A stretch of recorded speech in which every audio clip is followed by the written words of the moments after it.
నమస్తే friends, welcome to teacher బడి. BEd seat allotment జరిగిన తర్వాత అది ఫేజ్ 1 వాళ్ళు కావచ్చు, ఫేజ్ 2 వాళ్ళు కావచ్చు, ఫైనల్ ఫేజ్ వాళ్ళు ఎవరైనా సరే మీరు కాలేజీలో జాయిన్ అయ్యేటప్పుడు కాలేజీలో ఇచ్చేటటువంటి సర్టిఫికేట్లు ఏంటనే దాని గురించి వీడియోలో ఎక్స్ప్లెయిన్ చేసుకుందాం. మీరు నార్మల్గా మీకు సీట్ అలాట్మెంట్ ఫేజ్ 1లో అయినా ఫేజ్ 2లో అయినా సీట్ అలాట్మెంట్ జరిగింటుంది కదా. తెలంగాణ రాష్ట్రంలో ఉన్నటువంటి 6 యూనివర్సిటీల పరిధిలో అది గవర్నమెంట్ కావచ్చు, ప్రైవేట్ కావచ్చు, మీరు సీట్ అలాట్మెంట్ వచ్చినప్పుడు మీకు కింద పేమెంట్ కట్టడం వస్తుందన్నమాట. కట్టే పేమెంట్ రిసిప్ట్ మీరు అమౌంట్ కట్టినగానే ఒక పీడిఎఫ్ లాగా వస్తుంది. ఆ పీడిఎఫ్లో 2 పేజెస్ ఉంటాయి. దాన్ని జిరాక్స్ తీసుకోండి. దాన్ని జిరాక్స్ ఒక 4 సెట్లు తీసుకోండి. తీసుకున్న తర్వాత మిగిలినవి ఏమేమి సర్టిఫికేట్లు కావాలంటే మీకు స్క్రీన్ మీద కూడా లెఫ్ట్ సైడ్లో చూపిస్తాను చూడండి. ఎస్ఎస్సి, ఇంటరు, డిగ్రీ మెమోలు, బోనోఫైడ్. డిగ్రీకి మటుకు కన్సాలిడేటెడ్ మెమోరాండం అనేటటువంటిది ఉంటుంది కదా, అది. అట్లాగే మీరు లాస్ట్ స్టడీ ఏదైతే పీజీ చదివినరా, డిగ్రీ చదివినరా అనేటటువంటిది ఉంటుంది కదా, ఆ లాస్ట్ స్టడీకి సంబంధించినటువంటి టీసీ కావాలి. అట్లాగే ప్రొవిజనల్ కావాలి. ఆ last study in case PG ఉందనుకోండి, దానికి సంబంధించినటువంటి బోనోఫైడ్ కూడా కావాలి. ఒకటి ఏంటి క్లియర్గా అంటే మీ ఫస్ట్ క్లాస్ నుంచి మీరు లాస్ట్ స్టడీ వరకు చదివినటువంటి మెమోలు, అట్లాగే బోనోఫైడ్లు, అట్లాగే లాస్ట్ స్టడీకి సంబంధించి డిగ్రీది కావచ్చు, పీజీది కావచ్చు, ప్రొవిజనల్, కన్సాలిడేటెడ్ మెమోరాండం సరిపోతాయి. ఇక income, caste, Aadhaar. Income, caste, Aadhaar ఈ మూడుట్లకు సంబంధించి ఇవన్నీ కూడా నేను చెప్తున్నా, అన్నీ కూడా ఒరిజినలే కావాలి. ఆధార్ జిరాక్స్ ఉన్న సరిపోతుంది. ఇక ఒక 6 ఫొటోస్ కావాలి.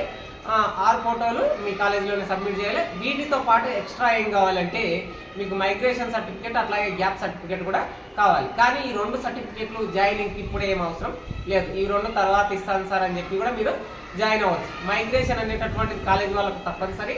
అట్లాగే గ్యాప్ సర్టిఫికేట్ అనేది మీకు స్కాలర్షిప్ కోసం తప్పనిసరి. సో మీరు ఇవన్నీ కూడా మొత్తం ఈ అన్ని చెప్పినటువంటి ఎస్ఎస్సి, ఇంటరు, డిగ్రీ, అట్లాగే లాస్ట్ స్టడీ అది పీజీ ఇన్ కేసు ఉంటే, లేకపోతే డిగ్రీ వరకే ఇవి అన్ని సర్టిఫికేట్లకు సంబంధించి ఒక 4 సెట్లు తీసుకోండి.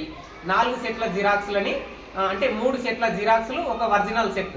వీటన్నిటిని ఒక బయట ఏమైనా పేపర్లు ఉంటాయి, ఆ పేపర్ లోపల పెట్టి వైట్ కలర్ ఏమి వాటర్ పడకుండా అట్లా ఇబ్బంది కాకుండా మళ్ళీ మీకు 2 ఇయర్స్ తర్వాత ఇస్తారు కదా, అట్లా ఆ సర్టిఫికేట్లను 4 సెట్ల లాగా చేసి అందులో ఒక 6 ఫొటోస్ పెట్టి మీరు దాన్ని ఫైనల్ సబ్మిట్ అనేటటువంటిది కాలేజీలో ఇవ్వాలి. కాలేజీలో కూడా గవర్నమెంట్లో అయితేనంటే పెద్ద ఫీజు అనేటటువంటిది ఏం తీసుకోరు. ప్రైవేట్లో అయితే డెవలప్మెంట్ ఫీజు అని, అడిషనల్గా మీకు ట్యూషన్ ఫీజు అని చెప్పి, లేదంటే కాలేజీకి సంబంధించినటువంటి అటెండెన్స్ ఫీజు అని చెప్పి ముందే అడుగుతారు వాళ్ళు. మీరు కాలేజీకి వస్తారా రారా, కొన్ని కాన్సెప్ట్లు ఉంటాయి. ఇన్ కేసు మీరు మేనేజ్మెంట్ వల్ల అయితేనంటే మీ టోటల్ ఫీజు అమౌంట్ అడగడం, ఇటువంటివి చేస్తుంటారు అనమాట. అక్కడ ప్రైవేట్లో ఆ యాజమాన్యం చెప్పినటువంటి వినండి. ఇక సర్టిఫికేట్లు అయితే ఈ సర్టిఫికేట్లకు ఒక 4 సెట్లు తీసుకొని 6 ఫోటోలు తీసుకొచ్చి దాంట్లోనే పెట్టి ఇవ్వడానికి ప్రయత్నం చేయండి. ఇంకొక మెయిన్ ఇంపార్టెంట్ ఏం గుర్తించుకోండి అంటే మీకు జాయినింగ్ రిపోర్ట్ అనేటటువంటిది ఒకటి ఉంటుంది కదా.